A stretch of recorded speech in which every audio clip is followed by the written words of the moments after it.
कल कुछ मिलेगा तो खाएंगे। और ध्यान में लग गए श्री कृष्ण श्री कृष्ण। भगवान रो पड़े कि वाह, मेरे आश्रित रहने वाला भक्त 4 दिन से भूखा है,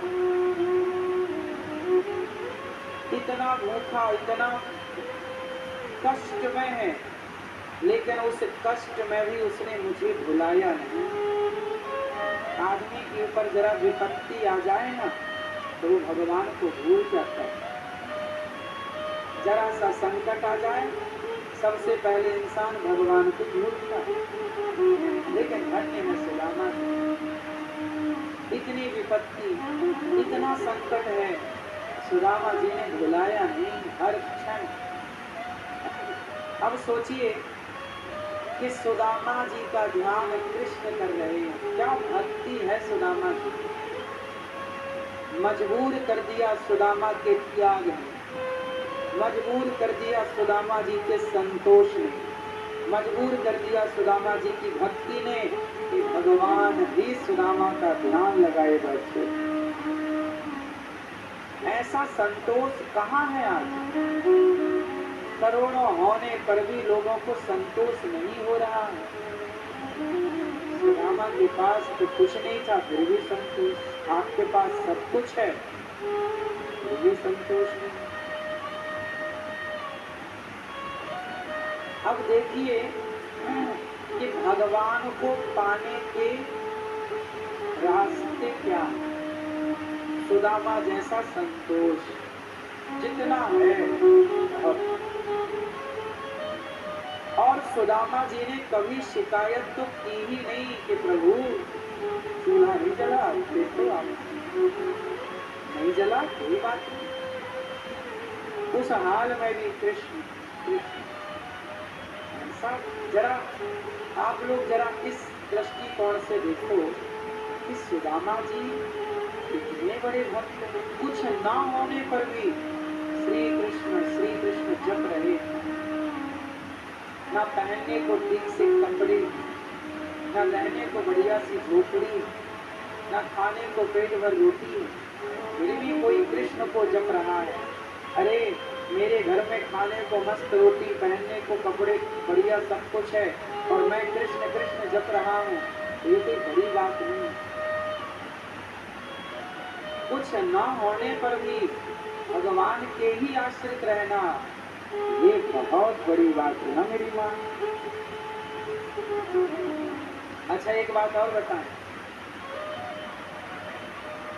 जब आपके पास कुछ नहीं होता और उस समय आपके पास माना कि आप 2 दिन से भूखे और उसी समय कोई आ जाए और कहे कि सुनो हम तुम्हारे भोजन की व्यवस्था करेंगे, तो आप तो उसी को भगवान मान लोगे। अरे आप तो भगवान हैं, आपने देखो हमारा सारा दुख दूर कर दिया क्योंकि आपने हमें रोटी दे दी। लेकिन सुदामा जी के पास भी भगवान स्वयं किसी को भेजते हैं, सोना लेके जाओ दे आओ। सुदामा जी बाहर के बाहर भगा देते, भैया नीचे ले जाओ। सुदामा जी किसी का एहसान लेना नहीं चाहते। मेरे हाथ पांव चलते हैं, आप मुझे रोटी मत दो, मैं खुद जाऊंगा भिक्षा मांग कर लाऊंगा। ऐसा स्वाभिमानी बताइए, मैं खुद कमाऊंगा ना, आपके टुकड़ों पर मैं क्यों पलूं, खुद कमाओ। सुदामा जी बोले मैं कल भिक्षा मांगने जाऊंगा। ब्राह्मण है ना, और ब्राह्मण यदि भिक्षा मांगता है तो वो उत्तम कोटि का ब्राह्मण है जो भिक्षा मांग करके अपना पेट भर रहा है, वो श्रेष्ठ ब्राह्मण। भिक्षा मांगना अच्छा है। पता है आपको पहले के जमाने में ब्राह्मण भिक्षा मांगता था? बोलो हाँ, ये बात सही है कि गलत है? बोलो। पहले के ब्राह्मण, मैं बचपन में मैं स्वयं ही गांव में भिक्षा मांगने जाता था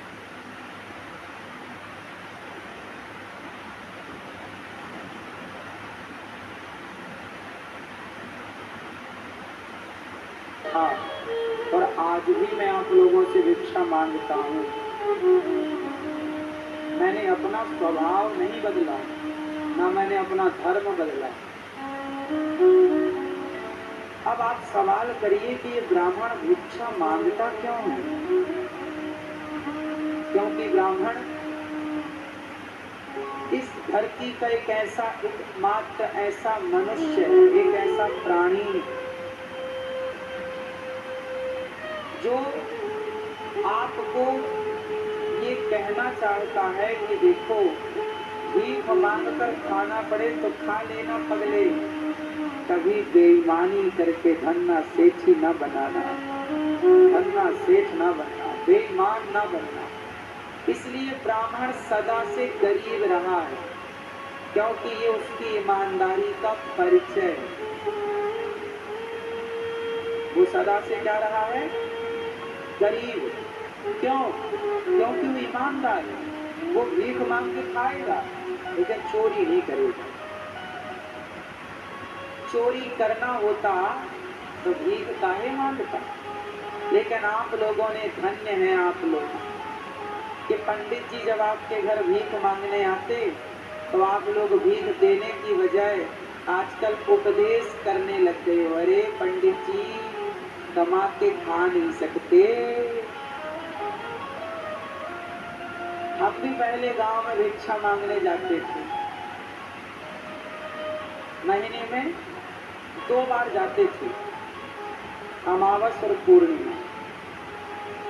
कोई विशेष त्योहार आ जाए तो भिक्षा मांग के ले आते थे। बाकी महीने में 2 बार जाते थे, और महीने में 2 बार जाते थे तो 2 बार में इतना मिल जाता था कि पूरा महीना निकल जाता था। फिर क्या हुआ, कुछ लोगों ने देखा कि पंडित जी आ रहे हैं तो दरवाजे बंद कर लेते थे। कुछ लोगों ने देखा पंडित जी आ रहे हैं तो हम जाके द्वार पे आवाज लगाते थे, भिक्षाम देही मैया, मौसी। गांव था ना, तो गांव में तो मौसी होती है, सब बुआ होती है, चाची, बुआ, मौसी। हमारे गांव में सबको हम मौसी कहते थे, चाची कहते थे और बुआ। 3 रिश्ते थे गांव में सबसे। तो आवाज लगाते थे, मौसी भिक्षा दे दो, भिक्षाम देही। तो मौसी ले आती थी, बुआ सब। कुछ लोग थे चतुर, दरवाजे बंद कर लेते थे, देख के पंडित जी आ रहे हैं तो हम फिर जाते नहीं थे उनके। वो ब्लैक लिस्ट हो जाता था अपने लाइन में, अब तेरे घर नहीं आएंगे। अगली बार फिर हम लोग उसके घर जाते ही नहीं। कुछ लोग बहाने बना देते थे, पंडित जी बाद में आना, जबकि उन्हें पता था कि महीने में 2 बार ही आते हैं और तुम बोल रहे बाद में आना, तो तुम्हारे अलग से थोड़ी आएंगे।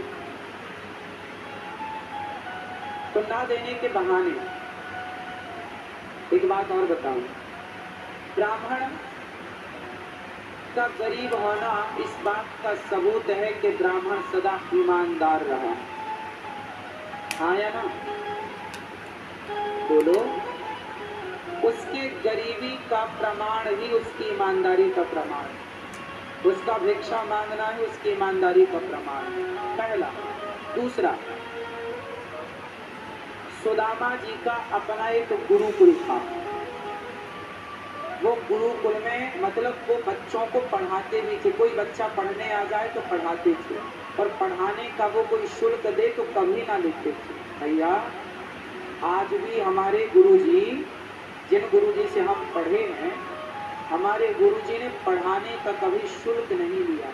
आज भी जो विद्वान हैं, समझदार हैं, भक्त हैं, शास्त्रों में ये बात लिखी है कि पढ़ाने का पैसा लेने वाला चांडाल होता है। पढ़ाने का पैसा लेने वाला चांडाल होता है। इसलिए